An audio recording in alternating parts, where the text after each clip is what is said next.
तो प्रॉब्लम यह है कि हमें मैथ समझ ही नहीं आती, क्वेश्चन क्या है, सॉल्व कैसे हो रहा है, सॉल्व हुआ तो ये आंसर आया कैसे, स्टेप समझ नहीं आ रहे, एंड ओवरऑल क्या फॉर्मूला है, कौन सा कहाँ लग रहा है, कुछ भी समझ नहीं आता। और होता क्या है कि यही ना समझ आना हमारे एक डर में कन्वर्ट हो जाता है।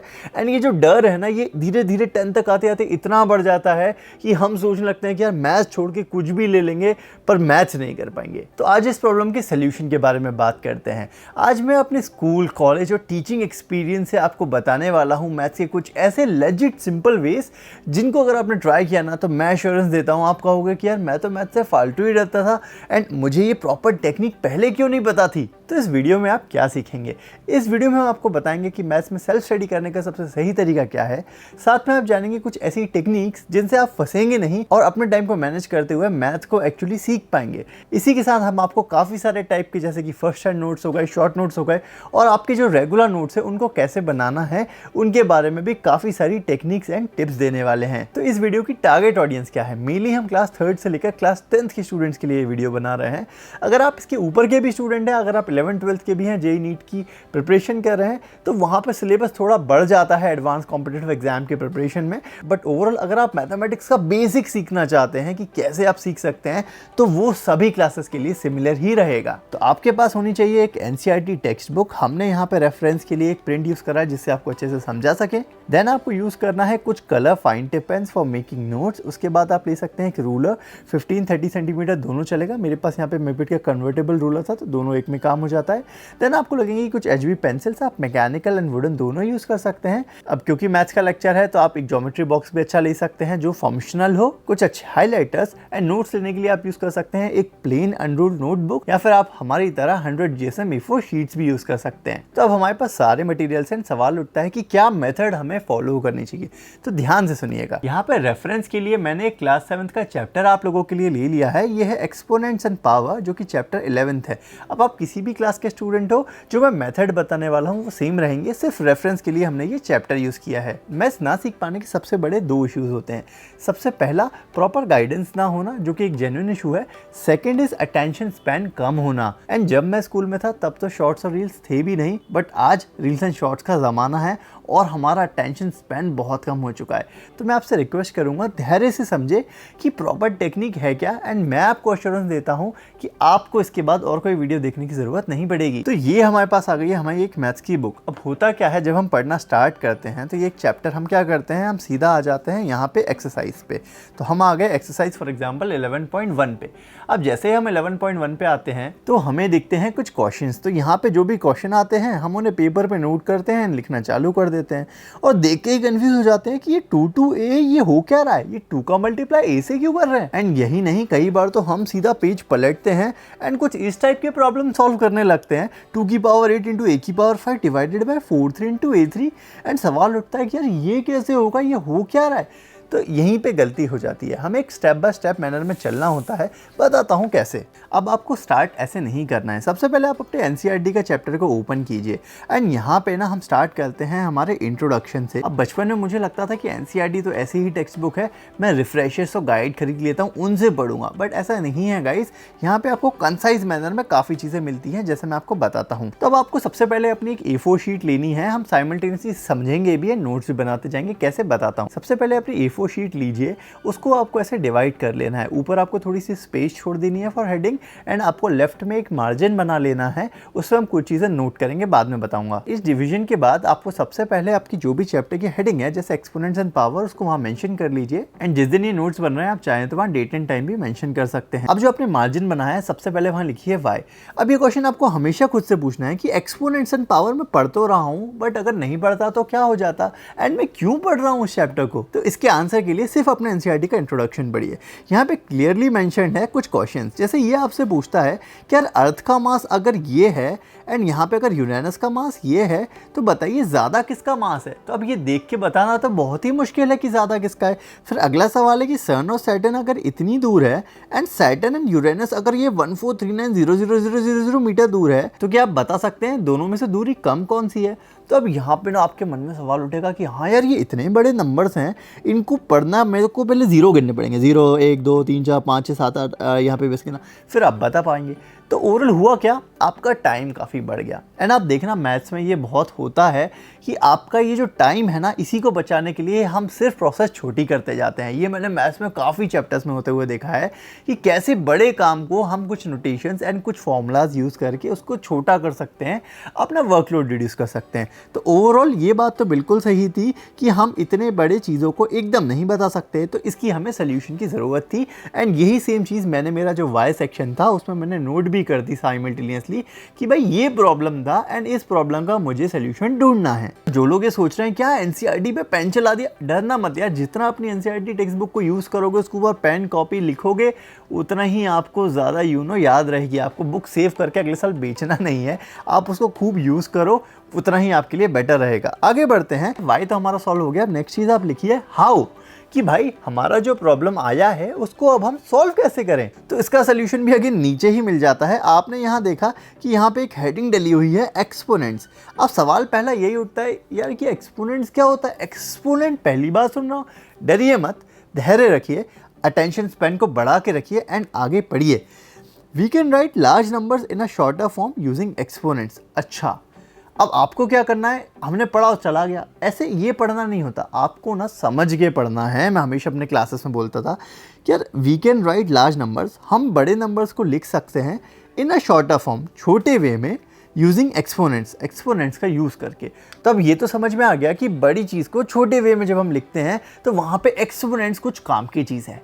अब आप सोचोगे अरे तो उससे क्या होता है, इतनी बड़ी बुक है। अरे बोल रहा हूँ ना, डरो मत, थोड़ा थोड़ा करके पढ़ो, सब समझ में आएगा। ओके, आगे बढ़ते हैं। अब हमने आगे एग्जाम्पल देखा तो हमने देखा यहाँ लिखा हुआ है 10,000 और उसको हम 10 × 10 × 10 × 10 लिख सकते हैं। तो ये तो सही बात है, 10 का 4 बार मल्टीप्लाई करेंगे तो 10,000 आएगा। एंड उसी को यहाँ पे देख रहे हैं हम कि 10 की ऊपर ये 4 लिख दिया है। अब ये ऊपर का क्या मतलब हुआ, आगे उसका भी सोल्यूशन है, मैंने बोला है ध्यान रखिए, पढ़िए। द शॉर्ट नोटेशन, ये जो भी है, स्टैंड्स फॉर द प्रोडक्ट 10 × 10 × 10 × 10, ठीक है। Here 10 is called the base, ठीक है, मुझे ये चीज़ समझ में है कि भाई 10 को बेस बोलेंगे।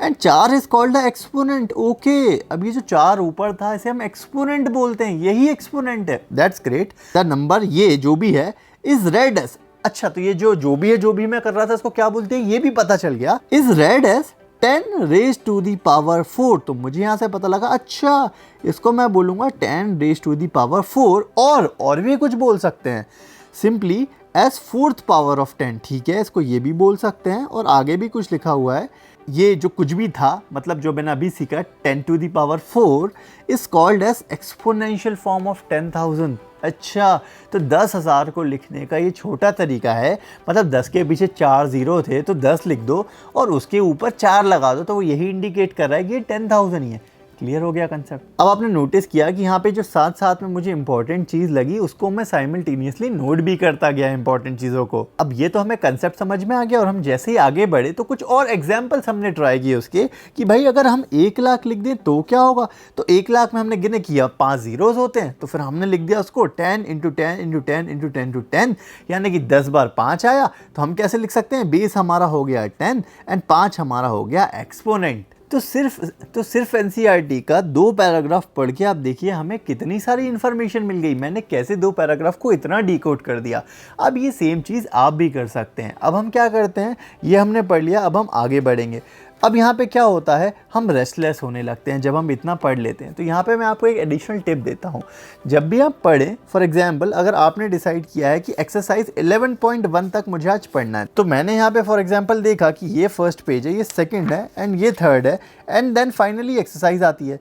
तो मैं कोशिश करता हूँ, मुझे लग रहा है कि यार मैं फर्स्ट पेज कर लूँगा और सेकंड भी पूरा कर लूँगा, ठीक है। तो आपकी जो भी कैपेसिटी आपको लग रही है ना, आप उससे थोड़ा सा कम ही लो। आप ले लो क्या, आप ले लो ये फर्स्ट पेज मैं पूरा कर लेता हूँ आज एंड जो मैं सेकंड पेज करूँगा उसको मैं सिर्फ यहाँ तक करता हूँ। आपको लगेगा सिर्फ इतना सा, कोई बात नहीं, आप सिर्फ इतना लीजिए और उसको कंप्लीट करके जो आपको खुशी होगी, फिर जो डोपामिन रिलीज़ होगा और जो आपको अच्छा फील होगा ना, एक एक फीलिंग ऑफ अचीवमेंट आपको फील होगी, ये आप जब बार बार फील करेंगे ना तो आप उसको एक स्टडी पैटर्न में कन्वर्ट कर पाएंगे।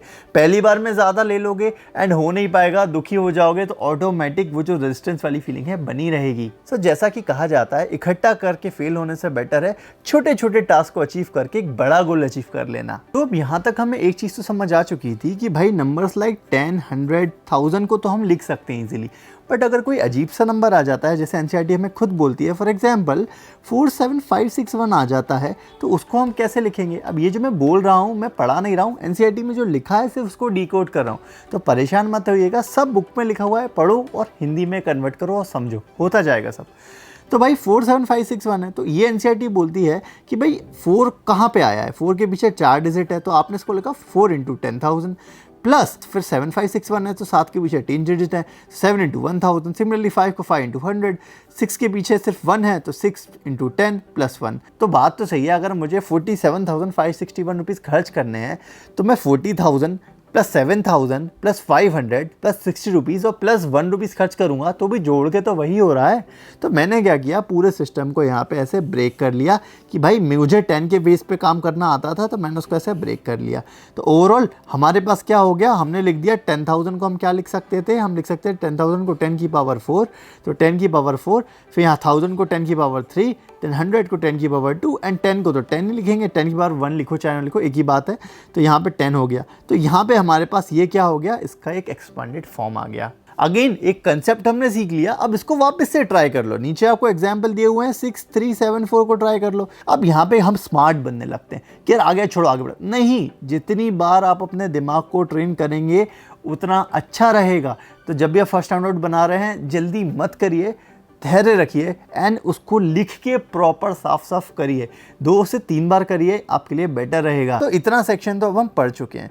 सिमिलरली फिर हम आगे आए तो हमें पता लगा कि यार अगर हमारे पास 2 की पावर 5 लिखा हुआ है, तो ये तो 10 नहीं है, ये तो डिफरेंट है। तो पर हमने देखा कि भाई 2 की पावर 5 है तो बेस 2 है, 5 एक्सपोनेंट है, तो हमने अगेन बेस को हम जितनी बार एक्सपोनेंट होता है उतनी बार रिपीट कर देते हैं, हमने सीखा था तो रिपीट करके आंसर लिख दिया। सिमिलरली जब हमने नीचे देखा तो 625 लिखा हुआ था, 625। अब 625 को हम क्या लिख सकते हैं, हमें पता है कि इसके एंड में 5 आ रहा है, तो 5 का मल्टीपल ये होगा। तो हमने देखा कि यार इसको हम लिख सकते हैं कितनी बार, 5 से 25, फिर 25 को एक बार करूंगा तो 125, फिर एक बार करूंगा तो 625। तो मैंने यहाँ पे 4 बार 5 लिखा। अब क्योंकि यहाँ पे 5 बेस हो गया तो 5 लिख दिया, और 4 बार रिपीट हुआ है तो यहाँ पे एक्सपोनेंट में 4 लिख दिया। तो हमें अगेन एक और चीज़ क्लियर हो गई कि भाई ऐसे नंबर्स को भी कन्वर्ट किया जा सकता है। अब यहाँ पे हम जैसे ही पहुंचे तो हमारा स्टडी सेशन 1 कंप्लीट हो गया। अब आपको लग रहा होगा थोड़ा सा और कर लेता हूं, नहीं, आपने जितना प्लान किया है वहाँ पे रुक जाइए, ब्रेक लीजिए, पानी वानी पी के आइए, आपको नोटिफिकेशन चेक करना है, अब कर लो चेक। बट एक इसमें दिक्कत ही आती है, इवन मैं भी वीडियो की जब स्क्रिप्टिंग कर रहा था, 1 सेकंड के लिए किसी का यूट्यूब पे कमेंट ही आया, मैं पढ़ने गया एंड पता नहीं मैं कब इंस्टाग्राम पे चला गया, कब मैं दूसरे पेज पे चले गया, कब क्या हो गया, एंड आधा घंटा निकल गया, समझ ही नहीं आया। एंड मेरा जो पूरा फ्लो था ना, जैसा जिस समय मैं बात कर रहा हूँ, मैं खुद ही भूल गया कि मैं क्या कर रहा था। तो यार ये बहुत ही डेंजरस चीज़ है, इवन मैं भी नहीं कर पा रहा हूँ इतना ट्रेन होने के बाद। तो यार एक बीइंग अ स्टूडेंट ये आपके लिए डिफ़िकल्ट होगा, तो मैं मोबाइल से दूर रहने का ही बोलूँगा। तो आप ब्रेक ले लीजिए, पानी वाली पी लीजिए, थोड़ा बहुत घूम आइए एंड देन वापस स्टडी सेशन 2 के लिए आ सकते हैं। तो भैया अब हम आए हमारे स्टडी सेशन 2 के लिए। तो यहाँ से अब हमें पढ़ना है, तो हमने डिसाइड किया कि यार आज मैं स्टडी सेशन 2 में यहाँ से पढ़ूंगा और कहाँ तक कर लूँगा, मैं भाई एक ये पेज करके यहाँ पे ये एग्जाम्पल्स कर लेता हूँ, ऐसा करता हूँ एंड यहाँ से यहाँ तक कर लूँगा, एग्जाम्पल 6 तक। तो स्टडी सेशन 2 में मैं ये वाला पेज करूँगा, ये वाला एक एग्जाम्पल सॉल्व करूंगा एंड ये पेज करूंगा। तो मेरा इतना डिसाइड हो गया है, तो स्टार्ट करते हैं। तो यहाँ पे हमने देखा कि एक ट्राई दीज दिया हुआ है। अब एनसीईआरटी में ये जो ट्राई दीज दिए हुए हैं ना, ये आपको ट्राई करने होते हैं। जो भी बुक बनाई गई है बहुत प्लानिंग से बनाई जाती है।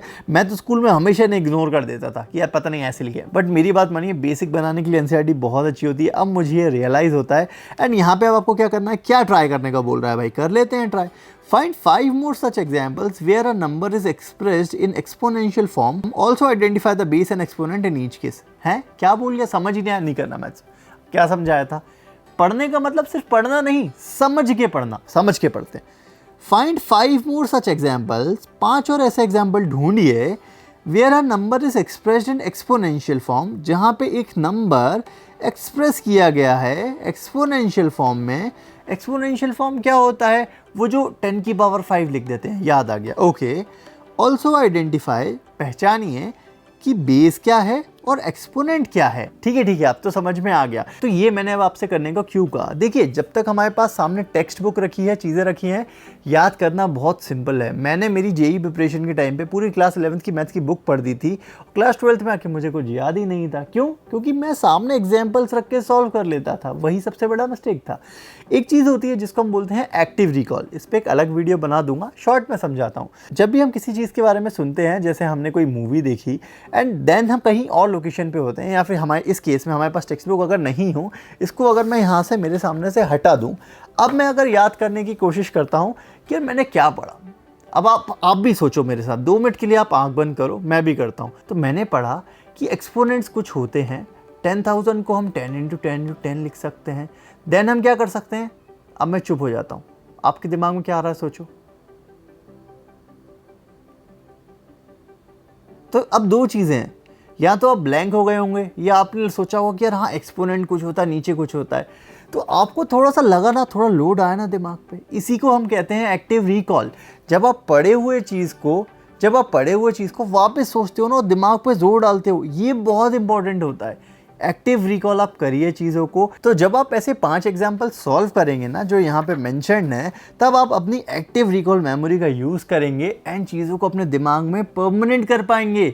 अब ये पहले दिन में नहीं होने वाला है, टाइम लगता है हर चीज़ में, तो प्रैक्टिस करते रहना पड़ेगा। कोई शॉर्टकट्स नहीं होते हैं गाइस, कोई कुछ भी बोले। तो हमने भाई 5 एग्जाम्पल्स भी अब लिख लिए, फिर हमने आगे पढ़ना चालू किया।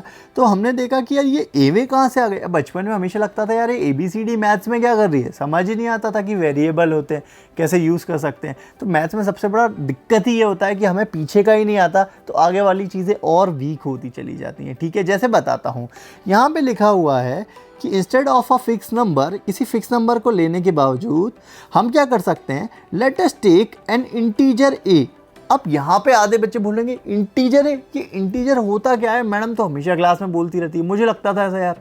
तो यार इंटीजर को ना, अब आप क्या करो, इसको आप पूछ लो किसी से, आप ढूंढ लो, इसका मीनिंग समझ लो, अपनी प्रीवियस टेक्स्ट को रेफर कर लो, मोबाइल और अगर इंटरनेट को रेफर करते हो, बहुत डेंजरस है यार।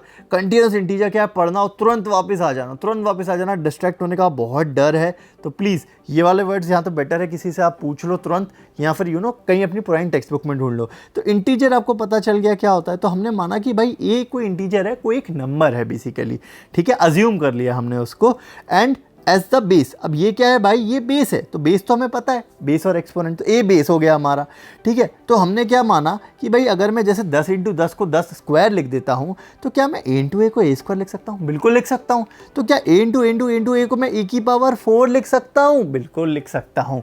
तो जैसा 10 काम कर रहा था, 10 बार आके पावर 4 चढ़ा रहे थे हम, वैसे a को भी हम एज बेस ट्रीट कर सकते हैं और उसको यूज़ कर सकते हैं। तो इतना हमें क्लियर हो गया। तो भाई मैंने आपको अभी तक क्या सिखा दिया, मैंने आपको सिखा दिया कि आपको सबसे पहले वाई ढूंढना है, देन आपको हाउ ढूंढना है कि कैसे करें। और अब जब आप ये कर लें, जब आप मान लीजिए आपने इतना पढ़ लिया है, आपका ये पेज यहाँ तक हो गया है, आप क्या करिए, आपके जो कॉलम था वहाँ लिख लीजिए एक और नया सेक्शन, वाई हो गया, हाउ हो गया, वहाँ लिखिए आप ट्राई। तो जब हम हमारे नेक्स्ट पेज पे आते हैं, तो यहाँ हमें दिखते हैं कुछ एग्जाम्पल्स। अब ये जो एग्जाम्पल्स है ना, ये आप अपने फर्स्ट हैंडआउट जो नोट्स हैं उसमें बना सकते हो। ठीक है, जो आप एक्सरसाइज सॉल्व करोगे वो हम इनमें नहीं, वो अलग से करेंगे, बट ये एग्जाम्पल्स को आप इंक्लूड कर सकते हो। बट यहाँ भी मैं आपको रिकमेंड करूँगा आप एक अलग से नोटबुक ले लो, जिसमें आप ये अलग से सॉल्व करो। अभी नोट्स में इनको मत डालना, नहीं तो बहुत ही गलती होगी, कट पिट जाएंगे, अच्छा नहीं लगेगा। अभी पहले इनको एक नॉर्मल पेज पे सॉल्व करते हैं। तो ये हमें क्या बोलता है, तो यहाँ पे क्वेश्चन ले लेते हैं भाई, विच वन इज ग्रेटर, बड़ा कौन है, 2 की पावर 3 या 3 की पावर 2? अरे यार अब देख के लगेगा कौन बड़ा है, 2 की 3, कंफ्यूज हुआ क्या भाई? कंफ्यूज नहीं होना है, क्या सीखा है उसको अप्लाई करो। क्या सीखा है भाई? हमने सीखा था कि 2 की पावर 3 का मतलब क्या होता है, 2 बेस है, 3 पावर में मतलब 2 को 3 बार मल्टीप्लाई कर दो। तो हमने ये 2 को 3 बार मल्टीप्लाई करा तो आंसर आया 8। 3 की पावर 2 है मतलब 3 बेस है, 2 एक्सपोनेंट है, रिकॉल करो बार बार। तो यहाँ पे हमें मिलेगा 3 का स्क्वायर हो गया, मतलब 3 × 3 हो गया, यानी कि 9। तो 8 बड़ा है कि 9? सबको पता है कि 9 बड़ा है, तो ऑब्वियस ही बात है कि 3 का जो स्क्वायर है वो बड़ा हो जाएगा 2 के क्यूब से। ट्राई करने के बाद अब वहाँ पे आपने जो भी सॉल्व किए हैं, जो भी आपको लग रहा है उसको वहाँ पे क्लियरली मेंशन कर सकते हैं कि ये प्रॉब्लम था एंड ये उसका सोल्यूशन था। ये बेसिकली आपको मदद करेंगे, एज रेफरेंस काम करेंगे जब आप आगे अपनी एक्सरसाइज सॉल्व कर रहे होंगे। पर ये तो एनसीईआरटी में दिया हुआ है, फिर से क्यों लिखें? तो ऐसे तो दुनिया में सब कुछ लिखा हुआ है, तो पढ़ने की ज़रूरत ही नहीं होना चाहिए थी, बट हमें ज़रूरत पड़ती है क्योंकि हम खुद सीखना चाहते हैं। आई होप क्लियर हो गया होगा आपको। अब हम आगे बढ़े एंड अब हम आए हमारी एक्सरसाइज पे। तो देखिए गाइस, एक्सरसाइज तक पहुंचने तक मैंने आपको कितनी चीज़ें बता दी, क्या क्या चीज़ें करना पड़ती हैं। अब हम डायरेक्ट यहाँ आ जाते हैं, क्वेश्चन बनते नहीं, डिमोटिवेट हो जाते हैं, फिर हम ढूंढते हैं मोटिवेशन। तो भाई मोटिवेशन यही है, पैटर्न से पढ़ोगे, समझोगे, एक उसको हैबिट में कन्वर्ट करोगे, वही आपको मोटिवेट करेगा। मेरे टीचर बोलते थे जब मैं कोचिंग्स वगैरह में था कि यार self motivation is the best motivation. तब मुझे लगता था यार थोड़ी देर मोटिवेट कर देते, अच्छा लगता, कुछ और पढ़ लेते। तो यार वो बात तब तो समझ नहीं, अब समझ आती है कि ये जो एक्चुअली पढ़ाई से पैटर्न में करके जो आप रियल मोटिवेशन पा पाओगे ना, और जब आप सीखना चालू करोगे एक्चुअली में, वही आपको लाइफ में आगे ड्राइव करता है। जो आपका इनिशियल मोटिवेशन होता है वो अच्छा है, वो भी अच्छा है, बट वो आपको एक इनिशियल बस किक देता है। To keep the motivation going, to be consistent, all you need is कि आपको एक प्रॉपर पैटर्न आए, उस पैटर्न को आप करो, खुश हो, हल्का हल्का उसको डोपामिन रिलीज़ होगा, आपका पैटर्न बन जाएगा, एक हैबिट बन जाएगी। देन वो चीज़ है वो आपको इंटरनली मोटिवेट करेगी आगे और पढ़ने में। आगे बढ़ते हैं, तो अब हम आ गए हमारी फाइनल एक्सरसाइज के ऊपर। तब एक्सरसाइज आप कर सकते हैं, आप अपनी एक अलग नोटबुक बना सकते हैं, उसमें आप अपनी एक्सरसाइज नोट कर लीजिए, ठीक है। यहाँ पे अपने नोट सेपरेट होते हैं, जो स्टडी सेशन वाले नोट्स हैं उन्हें हम अलग रखेंगे, एक्सरसाइज वाले हम एक अलग रफ नोटबुक या जो भी आप नोटबुक बनाते हैं उसमें करते जाइए, ठीक है, सोल्यूशन लाइन से, इसमें मत करिएगा। ओके, तो एक्सरसाइज में हम आ गए। तो भाई यहाँ पे पहला क्वेश्चन है, फाइंड द वैल्यू ऑफ 2 की पावर 6।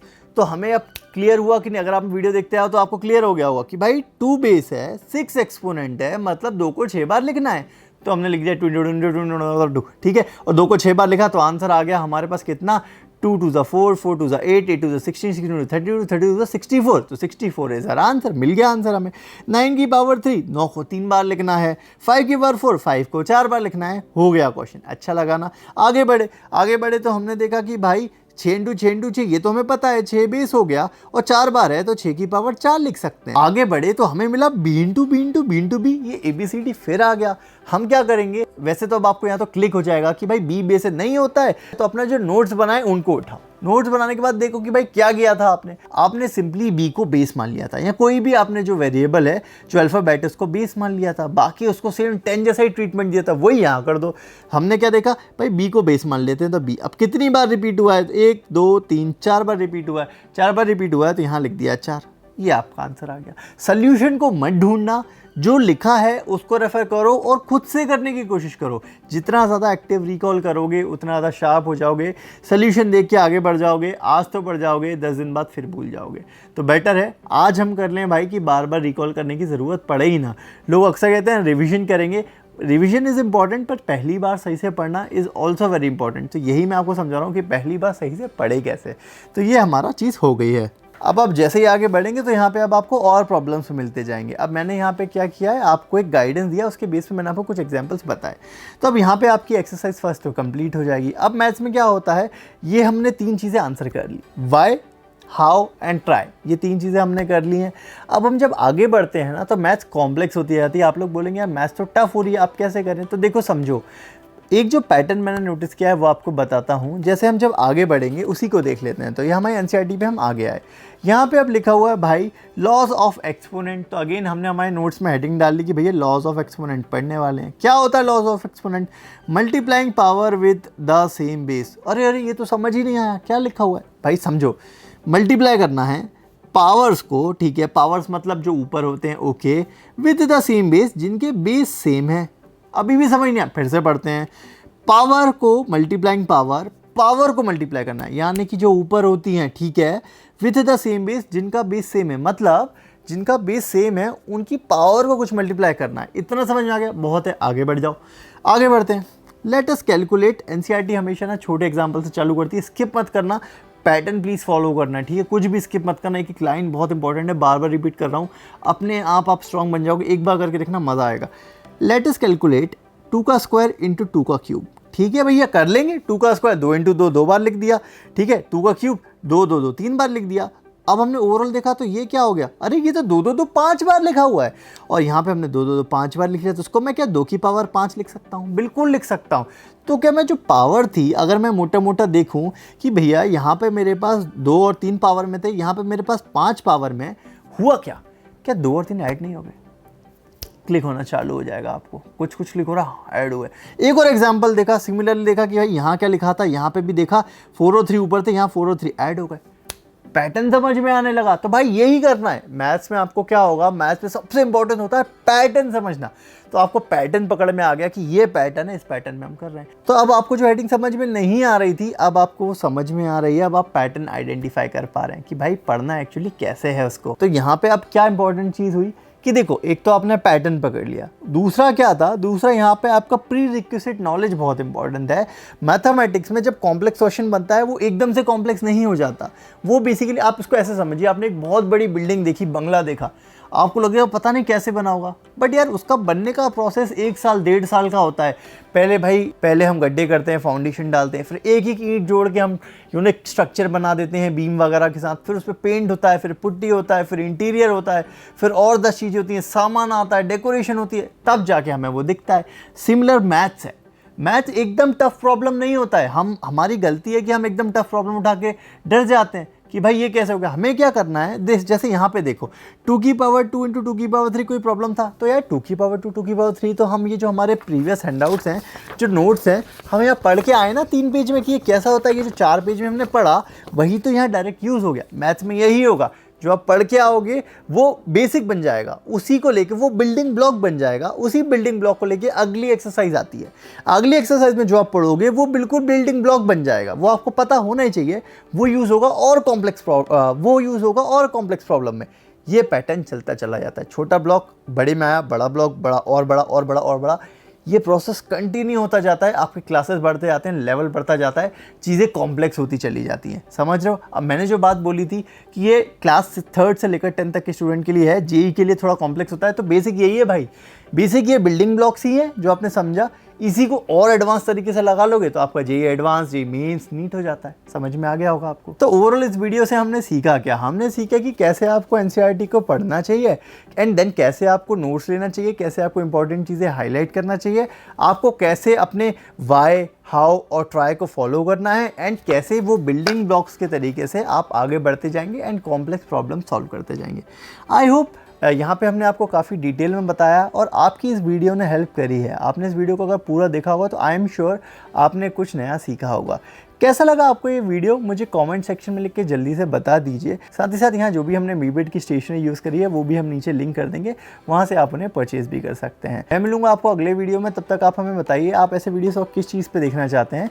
एंड आप अगर हमारी हेल्प करना चाहते हैं तो इस वीडियो को अपने थोड़े से फ्रेंड्स के साथ ज़रूर शेयर करें, जिससे वो भी इस वीडियो को देख के मैथ्स को सही से करना सीख पाएँ। I will see you in the next one, till then take care guys, bye bye.